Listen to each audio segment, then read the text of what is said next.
자, 요것도 인상이 사라지기 전에 빨리 찍어봅니다.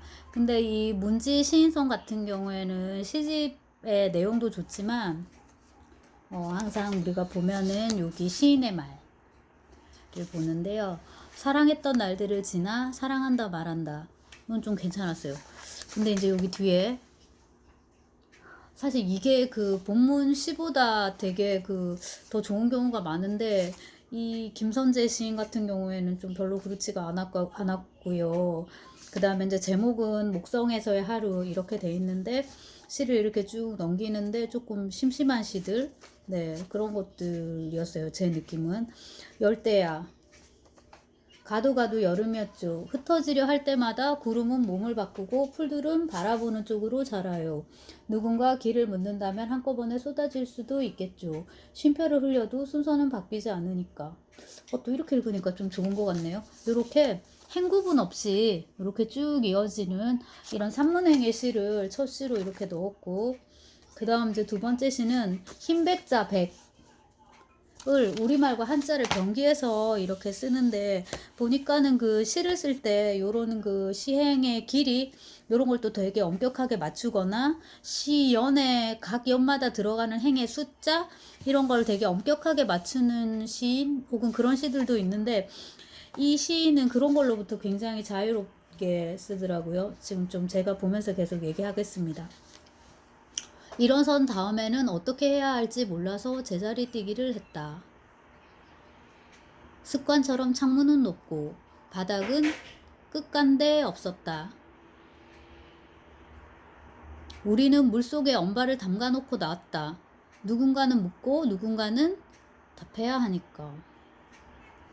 쭉 가서 어깨가 없어서 혼자 울고 혼자 깨어났다. 그래서 뭔가 의미가 있을 듯 말 듯한데 제가 좀 의미를 구성해 볼 수 있을 법한데 또 잘 안 되는 그런 시들이고, 아이고 근데 이제 시집을 아이 그만 읽어야지 하고 이제 던지기보다는 아니야 그래도 뭔가 읽다 보면 뭔가 있을지도 몰라 계속 읽다 보면 또 그런 생각을 하게 돼가지고요. 제가 해설은 다 안 읽었는데 여러분 나이 때 읽을 때는 제가 시집 해설까지 아주 그냥 뽕을 뽑았거든요. 그냥 과외를 해가지고 그 과외비 한 달에 30만 원 받는 걸로 갖고 시집을 샀으니까 한 4, 5천 원 할 때였는데, 근데 이제는 또 딴에는 이제 내가 돈을 버는 직업이니까 이걸 책을 너무 꼼꼼하게 안 읽는다는 생각도 드는데 아무튼 해설까지는 읽지 않고 다 봤단 말이에요. 근데 그 아슬아슬한 그거 막 뭔가 확 잡히진 않는데 읽다 보면 뭔가 잡힐 거야 라는 이런 미련을 갖게 하는 시집인 것 같거든요. 한낮에 한낮이 제목이 이렇고 옥수수잎이 타는 계절 이거 하나 딱 좋았어요. 첫 구절. 그 다음은 또 좀 맹해가지고 네. 지평선은 빛난다 멀어서 다가가면 더 멀어서 몸은 흐려지고 나날은 길고 가는 숨이 나보다 먼저 나를 발견할 때. 여기 쉼표가 찍혀 있는 이 호흡도 제가 그 시인의 의도를 잘 못 읽겠고, 근데 그 옥수수 잎이 타는 계절 요거 하나 굉장히 마음에 들고, 옥수수 잎이 보통 타지 않는데 어떤 의미로 탄다는 건지. 네, 자 그 다음에 또 열리는 잎 뭐 이런 시도 있는데, 울고 난 뒤에는 손톱을 깎았다. 등 뒤에는 아무것도 하지 않는 엄마. 잘못과 잘못 사이에서 아이들은 서로의 아랫도리를 지워주었다. 걸핏하면 넘어졌다. 쏟아진 다음에는 쏟아진 것만 생각하고, 이렇게 보시면 연갈이도 되게 엉망이고, 그 다음에 그 연마다 들어가 있는 행의 개수나 길이도 되게 엉망해요. 그러니까 제가 엉망이라고 했는데 시인은 뭔가 이제 이거에 뜻이 있겠죠. 근데 이거를 엄격하게 하지 않고 자기식의 어떤 의도에 따라서 이제 이렇게 쭉 배치를 하는 그런 시행이에요. 대부분이 다 그렇고.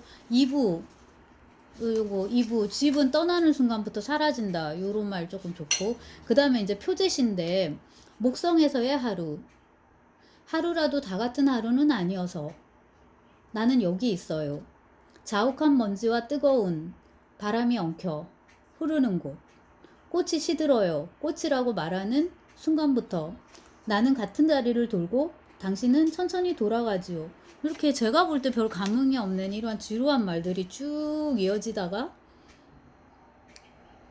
혼자 묻고 다시 묻는 나날이 모두 다른 날들은 아니라서 곧 나는 여기 없어요. 어디에도 나는 없겠죠. 이렇게.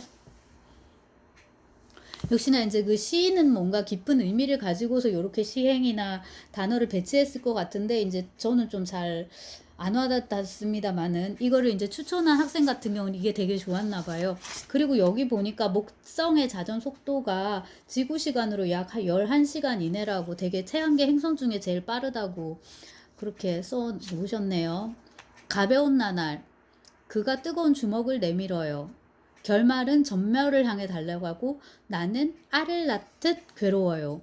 요것 때문에 제가 읽었습니다. 나는 알을 낳듯 괴로워요. 그래서 알 낳는 동물들, 이른바 난생 동물들의 알 낳는 그 기분, 고통 그런 건 어떤 걸까 좀 갑자기 한번 생각이 들었고요. 요것도 밤의 동물원인데 이것도 시 자체보다는 이 제목과 제목이 우리로 하여금 부추기는 그 밤의 동물원의 풍경. 어제는 동물원에 갔다. 총롱 같은 어둠이 흐르는 한밤의 그곳. 행진은 끝났고 정곡과 결말을 피해 멀리 돌아온 사람들은 어두운 지붕 밑으로 돌아가네. 잠들지 마. 나는 흔들리며 흔들지만 너는 말이 없다. 우리는 사자를 본 적이 없고 나는 사자를 이길 수 없네. 두 번째 사자는 죽을 사자의 사람이고 그 놈자자 사람 자자인데 시가 그렇게 좋지는 않아요. 근데 이제 말씀드렸듯이 밤의 동물원에 대해서 한번 생각해 보고 싶고 겨울의 동물원은 저도 체험한 적이 있는데 동물들을 다 우리 안에다가 건물 안에다 집어 넣어놓습니다. 그래서 들어가면은 냄새가 엄청나게 이제 많이 나죠. 근데 거기를 왜 갔나 모르겠네요. 어릴 때 여러분 나이 때. 자, 그 다음에 바람이 우리를 또 이런 제목인데 죽은 개가 누워있다. 목이 졸려 혀를 깨문 개. 둘이 되었다. 머리 없이 심장 없이. 걔의 첫 문장이 좀 던지는 그 메시지에 비해서 좀 막 그렇게 또 강한 어떤 인상이 있지는 않고요. 그 다음에 그 새가 새로 해서 이제 진행이 되는데 계속 이제 보시면은 이게 시어의 배열이 네, 뭔가 그 정렬이 바르진 않잖아요. 이제 의도했을 것이고, 저 이거를 읽는 거는 어떤 생의 배경이 되는 생이 있다. 어떤 새를 담고 싶은 정물도 있다. 요 두 줄 때문에 읽었습니다. 어떤 생의 배경이 되는 생이 있다. 이런 거. 주인이 아니라, 본인이 이제 주가 되는 게 아니라 배경이 되는 거죠. 그 다음에 전날의 산책. 이것도 되게 재미가 없다가 한, 둘, 셋, 넷, 5연째. 그늘이 고인다. 너는 말하고 나는 받아 적는다. 너는 울고 나는 빈칸을 넘어선다.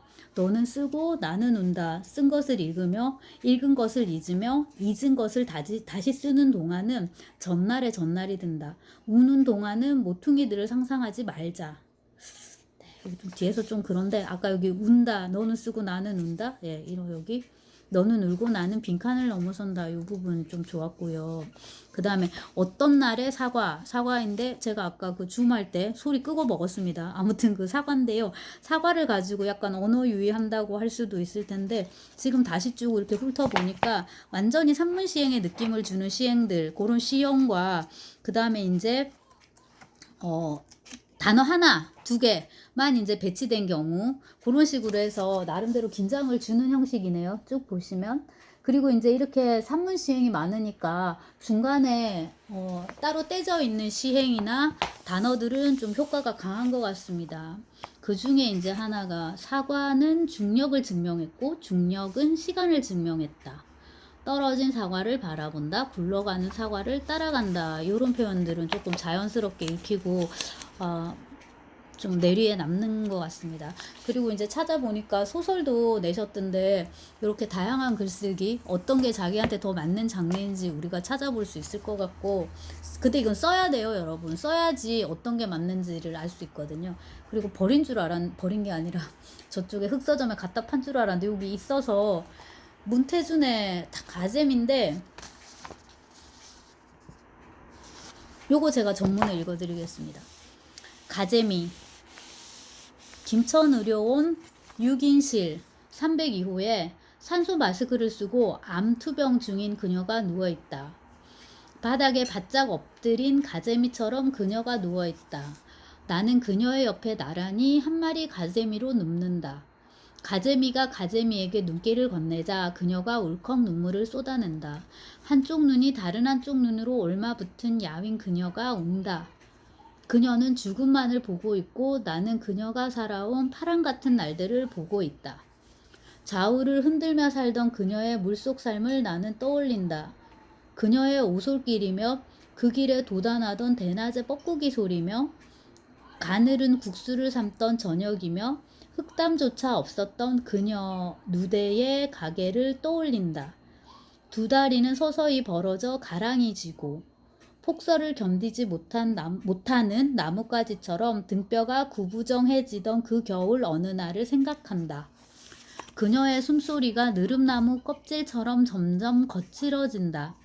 나는 그녀가 죽음 바깥의 세상을 이제 볼 수 없다는 것을 안다. 한쪽 눈이 다른 쪽 눈으로 캄캄하게 쏠려 버렸다는 것을 안다. 나는 다만 좌우를 흔들며 헤엄쳐가 그녀의 물속에 나란히 눕는다. 산소 호흡기로 들이마신 물을 마른 내 몸 위에 그녀가 가만히 적셔준다. 그래서 굳이 뭐 여러 말 안 해도 되게 감동을 주는 그런 시입니다. 암투병 중인 어머니인 것 같은데요. 그쵸? 그렇고 이제 옆에 누워가지고 그걸 이제 느끼면서 기록을 하는 거죠. 두 다리는 서서히 멀어져 가랑이 지고, 이거 사전에 있는 표현인지 모르겠는데 힘이 없어지면 이렇게 다리가 모이지 않고 임종 직전에 나타나는, 특히 이제 다른 것도 그럴 것 같은데 여러 증상 중에 하나가 고통과 더불어서 참을 수 없는 가려움이래요, 몸에. 그거랑 이제 그것도 아마 지나고 난 다음인 것 같은데 몸에 힘이 없어지니까, 우리가 이렇게 여러분도 집에서 일자로 딱 누워 있으면은 등 부분이 이렇게 살짝 떠 있을 거예요. 그리고 우리가 다리를 이렇게 딱 모을 수 있고, 근데 이제 힘이 없어지면 등이 바닥에 딱 붙는데요. 그리고 이제 다리가 이런 식으로 되겠죠. 그리고 이제 여러 가지 표현들은 이제 그야말로 시인의 감성으로, 시인만이 쓸 수 있는 그런 이제 언어로 썼고, 그 다음에 제목이 왜 가재미인지 읽으면 알 수 있는데, 그래도 저라면은 제 소설에, 제 시집의 제목에 생선이 올라가지 이렇게 하지는 않았을 거라는 좀 생각은 듭니다. 자, 그렇고 콩 너는 죽었다, 이것도 한 학생이 이제 그 얘기를 했던 걸 제가 산 다음에 또 그냥 덮기가 아까워서 쭉 한번 훑어봤는데 너무 재미있고, 어릴 때 학교 다니던 그런 것도 생각이 나가지고 여러분한테도 그냥 기분 전환 삼아 이제 읽어 드리려고 합니다. 조회 시간. 교장 선생님은 춥지도 않으신가 보다. 오늘도 조회 시간에 오래오래 말씀하신다. 좌측 통행해라. 수상한 사람 신고해라. 의식 개혁하자. 자연보호해라. 바람은 싱싱 불고 손발이 시려 죽겠는데 차렷 자세로 움직일 수가 없다. 우리가 조금만 움직이면 차렷. 열중 쉬어 하시며, 내가 일제강점기 때 학교 다닐 때는 이보다 더 추울 때도 빤스만 입고 서 있었다고 하신다. 그렇지만 우리는 손이 시리고 발이 시리고 귀가 시리고 재미도 하나 없다. 선생님들도 추우신지 웅크리고 서서 발을 들었다 놓았다 하신다. 선생님 발밑 땅이 녹아있고 선생님 코가 빨갛다 해서 너무나도 저는 실감이 나는 시였고요. 좌측 통행, 우리 때 좌측 통행이었습니다. 저는 81년도에 7살의 나이로 초등학교를 입학을 한 세대인데요. 운동자에서 이렇게 조회를 했었기 때문에, 그 다음에 교장 선생님 조회 말씀 너무 이제 생각이 나고, 요즘 초등학생들은 운동장 조회가 없습니다. 여러분은 어떤 세대인가요? 교실에서 이제 그냥 앉아갖고 있으면 이렇게 컴퓨터 인터넷으로 해가지고 이렇게 화면 띄워놓고 조회를 하죠. 이것도 재밌어요. 방학. 학교는 뭐랄까? 운동장은 뭐랄까? 교실은 뭐랄까? 내 책상 내 의자는 지금 뭐랄까? 미끄럼틀 철봉은 서서 뭐랄까? 선생님은 지금 어디서 뭘 하고 내 작은 숙제 다 했을까? 학교는 지금 뭐랄까? 네, 학교 다니는 거를 너무 좋아했던 저로서는 역시나 너무나도 공감이 되는 시였습니다. 자, 그 다음에 이 시는 느끼시죠, 여러분? 이거는 이렇게 달이 있고 이렇게 꼬맹이 하나가 이렇게 바라보는데, 누나 올 추석에 꼭 와 입니다. 그래서 이제 그 무렵에 우리 뭐 남녀 이런 차별 문제라든지 어떻게 이제 살았고 이런 거, 그리고 워낙에 교통수단이 덜 발달해서 오고 가는데 시간도 많이 걸리고, 역시나 좋은 시였던 것 같습니다.